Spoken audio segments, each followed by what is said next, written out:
Europe 1 Soir Week-end. 19h, 21h, Stéphanie Demuru. Bienvenue dans Europe 1 Soir Week-end. J'accueille mes débatteurs de la première heure. Sarah Salman, avocate au barreau de Paris. Bonsoir Sarah. Bonsoir Stéphanie, bonsoir à tous. En face de vous, Antonin André, chef du service politique du JDD, qui Bonsoir, nous a mis une Stéphanie. jolie écharpe. Vous savez qu'on passe à la télé. Il fait froid, Sarah se plaignait de grelotter. Et le froid, pull là. de Noël d'Antonin André. Je vous remercie. À rayure. Bon, on reviendra, Sarah et Antonin André, dans cette émission, évidemment, sur l'actualité en France, avec la nouvelle journée de mobilisation pour les agriculteurs pour dénoncer la politique d'abattage des troupeaux affectés par la dermatose nodulaire bovine. Mais bon, on verra qu'il n'y a pas que ça qui les embête, évidemment. Il y a ce Mercosur qui s'apprête à être signé par l'Union européenne. Mais avant, c'est l'heure d'accueillir mon invité de la première heure. Bonsoir, Pierre Lelouch. Bonsoir, madame. Ancien ministre, ancien président de l'Assemblée parlementaire de l'OTAN, auteur de cet excellent livre Engrenage, la guerre d'Ukraine et le basculement du monde aux éditions Odile Jacob. On avait particulièrement besoin de vos décryptages aujourd'hui parce qu'après les propos du chef d'état-major des armées, Fabien Mandon, qu'on a beaucoup commenté, il faut être prêt à perdre ses enfants. Voilà que c'est au tour du patron de l'OTAN d'agiter les peurs. Mark Rutte a prononcé jeudi un discours en forme d'avertissement. Écoutez. Nous devons être prêts, car à la fin de ce premier trimestre du XXIe siècle, les conflits ne se mènent plus à distance. Le conflit est à notre porte. La Russie a ramené la guerre en Europe et nous devons nous préparer à une guerre d'une ampleur comparable à celle qu'ont endurée nos grands-parents et arrière-grands-parents. Bon, Pierre Lelouch, c'est guerre optimiste, tout ça, entre l'un qui nous annonce qu'il faut être prêt à perdre ses enfants et l'autre à faire la guerre d'une ampleur de 39-45. Quel est votre regard sur ces déclarations ? Je suis très étonné, sceptique bien sûr, mais très étonné. Ce qui se passe, c'est que depuis un certain temps, depuis quelques mois, on a une remontée des services secrets ou des militaires en Allemagne, dans les États baltes surtout, en Pologne. Mais aujourd'hui, les Allemands qui ont envoyé des troupes en Pologne. Oui. Mais bon, il y a beaucoup d'énervement autour de l'idée que dans 3 ans, dit-on, c'est la guerre avec les Russes. Bon, d'abord, je note que les patrons de l'Alliance Atlantique, à savoir les États-Unis, ne disent pas ça du tout. Sinon, ils ne seraient pas en train de négocier avec Poutine. De faire la paix. On va y revenir. Il y a un discours sur la guerre qui traduit un effet de panique en Europe, parce que, en fait, on est en train de vivre la fin du déni. Ça fait 4 ans que dure cette guerre. On va rentrer en février dans la 5e année. J'espère qu'on l'aura terminée avant. Mais c'est dire que la guerre, elle est là depuis un moment. J'ai pas entendu j'ai entendu des gens dire qu'il fallait réarmer, mais je vois toujours pas concrètement de quoi on parle. Donc il y a une espèce de hiatus, d'écart entre ce qui est proclamé, à savoir l'imminence d'une guerre ouverte avec la Russie, et puis le fait qu'il ne se passe pas grand-chose, en tout cas, ni en France. En Allemagne, si, ils ont pris des décisions de réarmement majeures, mais dans plein d'autres pays, c'est pas le cas. Oui, mais alors, la question qu'on se pose, parce qu'on va y revenir évidemment sur ces négociations, d'ailleurs, qui se tiennent encore à Berlin ce week-end. Mais pourquoi maintenant ? Pourquoi ces discours maintenant ? Parce que ce qui se passe, je veux dire, il y a un sentiment de panique générale parmi les gouvernements européens. Ils s'étaient engagés à partir du mois d'avril 2022, donc après le début de l'invasion russe, et au moment où d'ailleurs les Russes avaient été repoussés de Kiev, l'Europe s'est engagée pour des raisons émotionnelles, par une lecture franche de ce qui se passait, à savoir d'un côté vous avez Hitler, de l'autre côté vous avez Churchill, et donc on s'est tous mis derrière Biden dans l'idée que la Russie pouvait être battue, qu'il était malade. Enfin, on a entendu plein de trucs sur le thème on va arrêter les Russes. Bon, ça s'est pas produit comme ça. Beaucoup d'argent a été mis, et les Ukrainiens ont résisté avec beaucoup de courage. On a mis énormément d'argent. Faut savoir qu'au total, on a mis 350 milliards d'euros dans cette affaire, entre Américains et... Sauf que, en janvier, arrive Trump. Et Trump, c'est l'inverse de Biden. Il veut plus continuer la guerre, il met plus un centime, et les Européens sont coincés parce que ils se sont engagés à fond derrière l'Ukraine en expliquant que c'était notre première ligne de défense, que c'était un moment existentiel, etc. Sauf que les Américains s'en vont et que nous, on n'a pas de plan B. Et que la Russie, quand même, augmente en puissance. Parce que, pardonnez-moi de vous couper, mais ce que dit Mark Rutte, c'est ce que disait Fabien Mandon il y a quelques semaines. Il donne des chiffres à l'appui. Hein. En gros, il dit que la Russie est désormais décrite comme une économie entièrement tournée vers la guerre. 46 000 drones et missiles, je ne vais pas vous les donner tous, mais 40% du budget russe consacré à la défense, 70% des machines-outils du pays mobilisés. Ça veut dire, selon Mark Rutte et selon Fabien Mandon, que la Russie a des velléités de guerre à l'horizon 2030. Justement, je ne sais pas s'il a des velléités de guerre. En tout cas, c'est ce qu'il semble penser, ce qu'il semble communiquer. Ce qui est sûr, c'est qu'ils ont transformé la Russie en un pays qui est en guerre, avec une économie de guerre, soutenue d'ailleurs par la Chine, contournant les sanctions occidentales.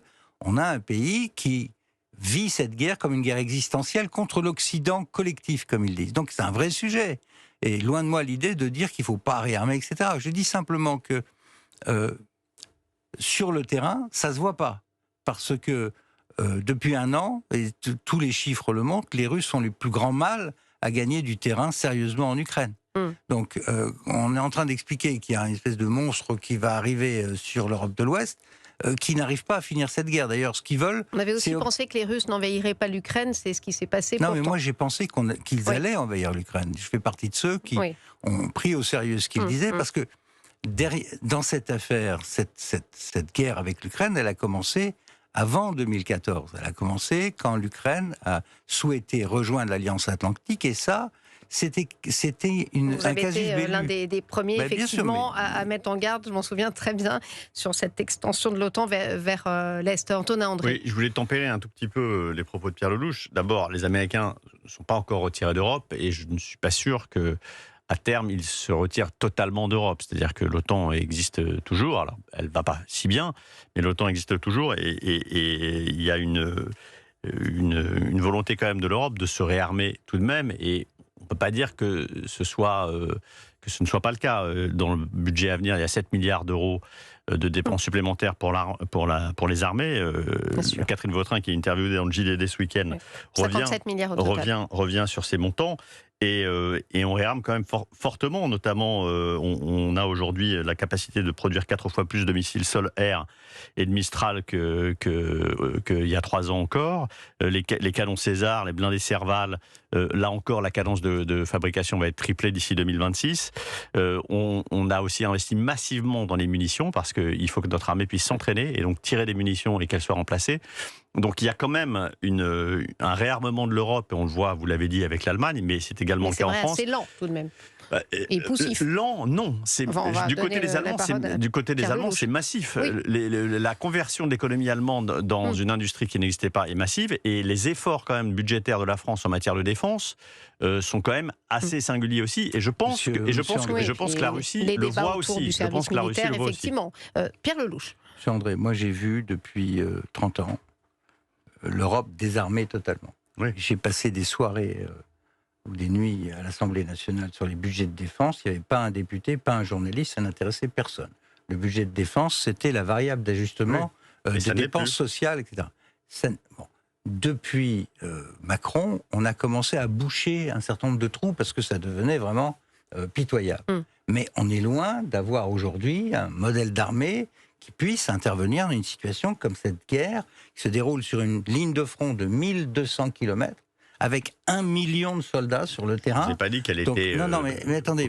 Mais on ne peut pas dire que rien n'a été fait non plus. Mais on commence à peine à remettre en route une industrie de défense qui, certaines années, produisait 1 Rafale par an. Moi, j'ai voté un budget où il y avait 1 Rafale dans l'année. Là, on en produit 3 ou 4 par mois.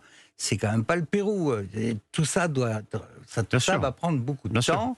Et je me permets de vous dire aussi que, peut-être parce que je suis un vieux gaulliste, que la doctrine militaire de la France, elle est fondée sur la dissuasion nucléaire. Donc, à partir du moment où j'entends le chef d'état-major ou d'autres expliquer qu'il faut envoyer des mecs, comme a dit Macron un jour, on risque peut-être envoyer des mecs en Ukraine. Non mais attendez, si on envoie des mecs en Ukraine, je voudrais qu'on m'explique ce que devient la doctrine de la France. Parce que si le mec en question reçoit un missile sur la tête, on fait quoi ? On fait venir les réserves qu'on n'a pas ou on passe à l'arme nucléaire? Alors, il n'est pas question d'envoyer de troupes en Ukraine. Écoutez, quand j'entends M. Mark Rutte Vous avez vu que l'Allemagne a envoyé des groupes de soldats en Pologne. L'ancien Premier ministre hollandais, maintenant secrétaire général de l'OTAN, expliquer que la guerre est imminente et qu'il faut s'y préparer. Moi, je veux bien. Mais oui, puis il au parle mois d'une de guerre juin, d'ampleur de celle de 39-45. Voilà. Ça veut dire que tout le monde s'y mettrait. Il pense à quoi? À l'article 5 de l'OTAN? Il parle à l'invasion des pays baltes et que l'OTAN serait obligé de réagir? Ce que j'essaye de dire, c'est qu'au mois de juin dernier, lors de la réunion ministérielle de l'OTAN, le sommet de l'OTAN, il a appelé Trump Daddy, papa. Papa n'est plus là. Il est peut-être encore un peu là, mais papa, il est médiateur de la guerre maintenant. Il n'est plus dans la guerre. Il ne considère pas la Russie comme agresseur, il n'utilise pas ce mot, et il se présente comme le médiateur entre l'Europe et la Russie. Et monsieur Lelouch, d'un côté, vous dites qu'on a été, pendant des années, on a négligé notre effort de défense, qu'on a été naïf, qu'on bouchait les trous.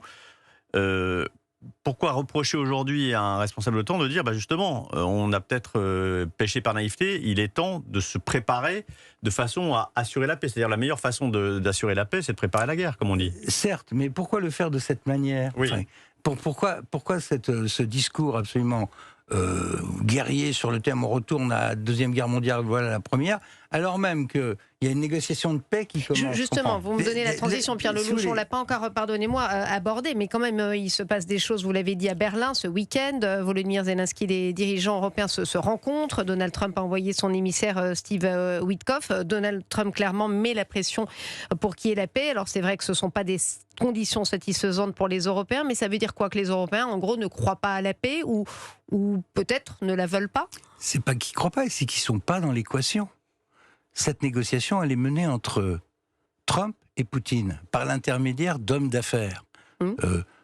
Witkoff et le gendre, Jared Kushner d'un côté, et Dmitriev, qui est un homme d'affaires proche de Poutine de l'autre. Donc les Européens ne sont pas dans l'équation.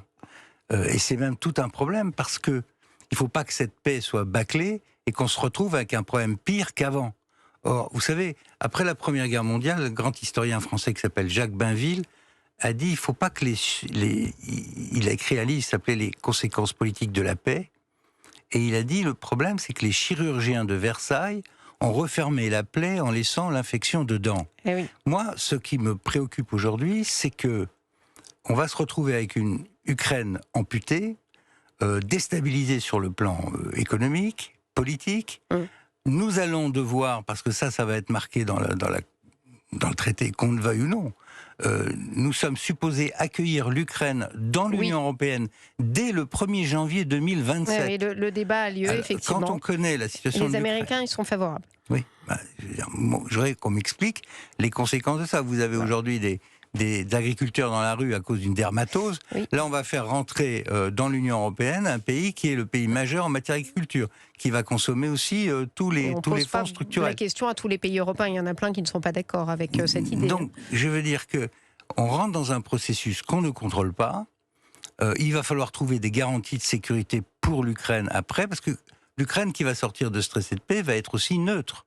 L'un des paradoxes de toute cette affaire, c'est que cette guerre, elle vient du George Bush fils, qui voulait absolument terminer son mandat en faisant rentrer la Géorgie et l'Ukraine dans l'OTAN.